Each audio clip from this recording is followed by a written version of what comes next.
The world is divided right down the middle today. On the one side, there is the United States and the Western alliances. And on the other, there's China, Russia, Iran, and North Korea. And in the middle is India, the biggest of what is called the swing states. Whichever side India chooses will make a difference. But India's policy has been to stay away from these power blocks. India has its own interests to pursue with both the United States and Russia. Its policy is one of multilateralism. And the biggest example of this policy of multilateralism comes to the fore on the 8th of July, when Prime Minister Narendra Modi visits Russia for the first time in 5 years, where he's scheduled to meet President Putin for the first time, as I mentioned, after 2019. And joining me to discuss this event and the consequences of it, what we can expect from it, are Ambassador Ashok Sajanhar, Fred Weyer, Special Correspondent for the Christian Science Monitor, who joins us from Moscow, and my colleague Justin Thomas in the studio at News9+. Gentlemen, welcome to the News9+ show. Fred, I want to start by asking you this. How is the West going to view a Modi-Putin summit right in the middle of all that we are seeing in the world today, with the way the world has been divided into two power blocks? President Putin on the one side with China, Russia, North Korea, Iran, and he's entered the third year of a war in Ukraine that shows no sign of stopping or slowing. It might be a little premature to say we're back in a Cold War situation with opposing blocs, but you're quite right that India always navigated that through a policy of non-alignment, and that it's clearly doing so again. And it will be up to the great powers to decide how they react to it. During the Cold War, the Americans understood and respected Indian policy. Lately, they've gotten or have had episodes of being more pushy or more intolerant. But I think at the end of the day, India is such a big, powerful country that people have to accept that they take this stance. And it's a perfectly balanced stance. Yes, Modi will come to Moscow. He has met Putin several times in the interim. It is his first time in Moscow in 5 years, but he and Putin have talked a lot. So I think that the balancing act will continue. It's my sense that the Russians completely accept India's point of view, India's balanced stance. They have a lot of experience in dealing with it, and they're fine with accentuating the positive. Whatever Modi will bring will be fine with the Russians, and they will work with that. And having said that, also, I think it has to be said that Russia is not trying to, I don't think they're trying to build a bloc, but they are rounding up former Soviet allies and friends and bringing them into closer coordination and alignment with Russia. And that is, I think, in that context, I think they hope to bring India in as a constant friend. Right. India is a constant friend, Ambassador Sajanhar, and that's been the way at least since the 1971 Indo-Soviet Peace and Friendship Treaty. I think it's, in addition to that, there's this very warm personal chemistry between Prime Minister Modi and President Putin. At least we've seen that on display on several occasions over the last decade or so. But this time when they meet in Moscow, it's after a long time. Prime Minister Modi is traveling to Moscow after nearly 9 years. I think he was there the last time in 2015. What are the top 2 or 3 issues to your mind that he would like to take up with President Putin? Is it going to be trade? Is it going to be the trade corridors, the INSTC, for instance? Or is it going to be defense, or a mix of all of these? Yeah, thank you very much, Sandeep, for having me. If you permit, I'll sort of, just make 1 or 2 brief comments on what you have said and what Fred has said just now.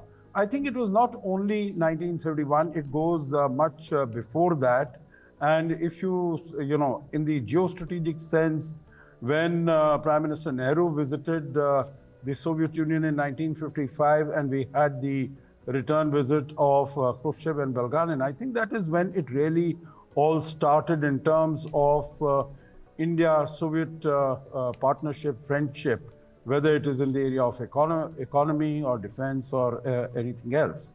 The second point I would like to make is, what Fred said, that it is India's policy of non-alignment, which India has been following. I think we have been very clear in recent years that this is not a policy of non-alignment. A country as big, as large, as powerful, as influential as India cannot be, following a policy of non-alignment. It's a policy of multi-alignment, and today and that is what, it brings India. It has, we have excellent relations with the United States, with Europe, with Japan, Australia, and also with Russia. So it is much more of a policy of multi-alignment. And last point on that is that, again, what Fred said, that the West accepted the India's policy of non-alignment. I would tend to, beg to differ a little bit, because if you recall, when India had launched this whole idea of non-alignment in the early 1950s, the then US Secretary of State, John Foster Dulles, had called it an immoral policy. It called it, something that they did not agree with completely, and their motto was either you are with us or you are against us. Right. But let that be what on those points. But I think as far as the issues that are going to be discussed, what you mentioned, whether it is defense, it is connectivity, it is trade, it is what is the Arctic, it is Chennai-Vladivostok connectivity, it is the International North-South Transport Corridor, it is the FTA with the Eurasian Economic Union as to what we can do together, it is purchase of oil, how to sort of make our relationship more sustainable, more Russian investments. I think Russian investments in India, I think it's going to be all of this. But most importantly, it's also going to be a lot of geopolitics. And basically, I think Prime Minister Modi would like to hear from Mr. Putin as to what he thinks would be the end game as far as Ukraine is concerned. And because from the West, at the moment, there doesn't appear to be any indication that they are looking seriously at any end game of this nature.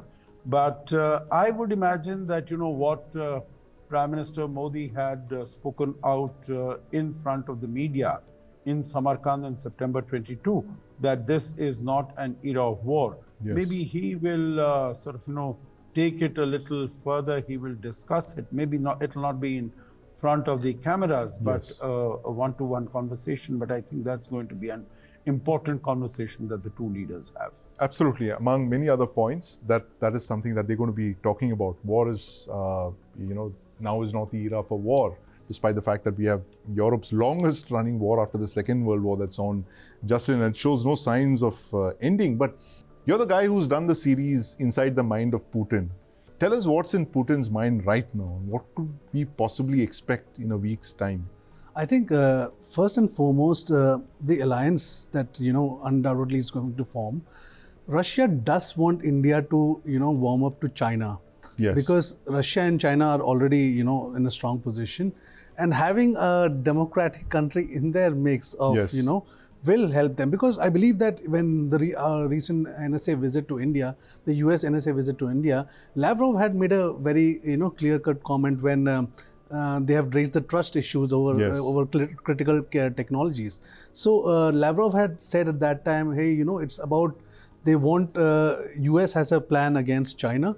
So they want India to be part of that group. So the Quad group or those yes, groups. So they are taking India on that side, so they want some leverage from India in that sense. If they are giving you technology, they require something from that side, and that is how they want to take it on the China front. So Russia at the same time has close ties with China, Yes. and they want India to shift a bit balance. India has already made clear, first you resolve our border issue Absolutely. and with Yes. China, and then we'll probably think about it. Right. So Russia has an incentive in ensuring these two, India and China's bilateral relationship, improve, because in the larger geopolitical context, that will play a big role when it comes to who's deciding which side. Yes, absolutely. So that's how the picture is, I believe, is getting built up right now. Yes. So, these relationships, Justin, are interesting. You can give them all these, labels like Russia and China, for instance. They talk about a relationship with no limits, whatever that means. I mean, they are closer than they ever been in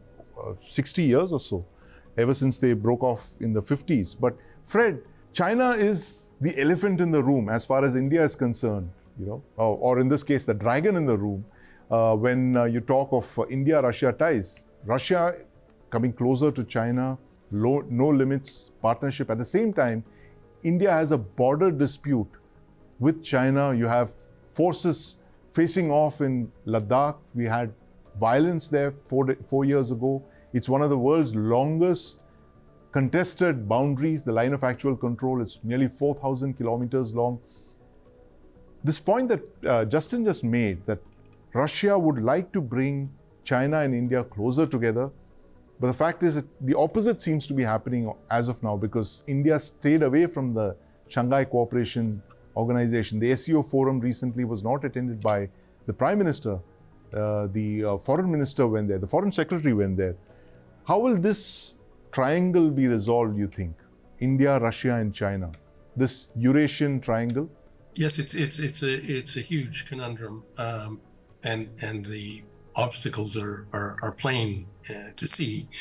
I don't think Russia wants to get involved or in any way come between India and China.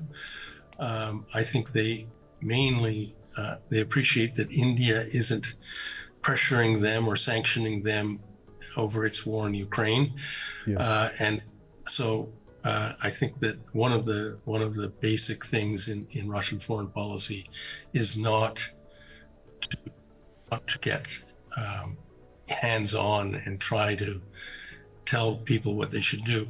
At the same time, I'm sure they really wish India and China would patch it up, and that because this idea of a triangle, India, China, Russia, a Eurasian triangle, or some sort of a compact like that, is a wet dream of Russian strategists. They just would love to see that, but it is a huge undertaking, and it's mainly India and China who have to sort it out. Right, it's India and China that have to sort it out. Ambassador Sajjanhar, RIC, Russia, India, China, that was a concept that was that had some traction a few years ago, but now it's just on the back burner, especially because of the border dispute, that the border that's, now it's almost an active border with troops deployed 24/7, nearly 4,000 kilometers. How do India and Russia navigate this dragon in the room, China, which is no doubt going to be one of the discussion points next week as well? Yeah, thank you, Sandeep. That's an excellent question. I think both the countries really need to sort of, isolate their relations from any of the other relations. I think there is enough strength, enough merit, enough ballast in the bilateral partnership. And I think we need to take that forward. You are very right. RIC did have some merit some years ago, decades ago, actually. I remember I was in Moscow at that time when Mr. Primakov in 1998, he was the Prime Minister and he was traveling to India. And I was the charge in Moscow. I had come to see him off at the airport, and he had mentioned at that time, that the three countries need to get together, Russia, India, China, need to resolve our differences. At that time, also China was not particularly keen, nor was India particularly keen on that issue. But I think of late in recent years, I remember one of the recent visits of Sergei Lavrov to Delhi, and I was in that meeting. And he said, India should look positively at the Belt and Road Initiative and become a member. Meaning these are all fine to tell India. I hope Russia is also telling China that, what they have done in 2020 in terms of bringing their 50,000 troops, 60,000 troops on the line of actual control in total violation of their agreement, the confidence building measure agreement in 1993 and 96. And they have, continued to put their heavy armory, heavy equipment on the border. Again, totally, when I mentioned border is the LAC. It's totally against what the two countries have decided. I wish that Russia were to tell China also that, what you are doing is not conducive to good relations with India. I don't think, it cannot be a gift from India that India should be looking at, improving relations. China has to be equal, if not more, because they are the ones who violated the agreement. So it's not India who went out and puts its troops. And, now it would appear that April 2020 that was done because China maybe thought COVID-19, we had our lockdown, which had started on the 22nd of March. So India would not be able to do anything about it. And so much so, I don't think there is any indication whatsoever from China that they are willing to not to say extend a hand of friendship or cooperation, even a little finger, or in terms of movement towards, reaching out to India. And I'll just give you two very short examples. One is that, the Chinese ambassador to India, that position was vacant for I don't know how many years, 2 years or something. And only very recently we have got a new ambassador. If you value a relationship, then you don't keep that, position vacant. And even after, meaning it is an unprecedented historic win of Prime Minister Modi in these third elections. And till date, we have not heard, Xi Jinping extending a word of congratulations to Prime Minister Modi, although we have seen in our neighborhood, whether it was Shehbaz Sharif when he won the election or when he became Prime Minister, or Sheikh Hasina, these same, congratulatory messages from Xi and other leadership had gone. So, the message it sends to me is that China is in no mood to, be sensitive to India's concerns, India's security concerns, or to take them seriously. And if that is the situation, irrespective of what Russia might want, as I said, it has been wanting that for more than 25 years now, I don't think things on the ground are going to improve. Things on the ground unlikely to improve, but Justin, China is going to be the dragon in the room, it looks like, given the fact that while Russia and India have been very close, literally strategic allies for the longest time, and this warmth that Prime Minister Modi shares with President Putin, there will always be the shadow of Xi Jinping in that room, because President Putin needs Xi Jinping as much as he needs Prime Minister Modi, if not more. What are the calculations on right now? So, vis-a-vis when India is concerned, India's relationship with Russia is strong, is growing. It's always been a all-weather ally. And what I've heard is that they're also going to have joint deployments, talks of that kind of thing happening between Indian and Russian armies. But the bigger picture, if you come to the geopolitical issue right now, yes, China is there.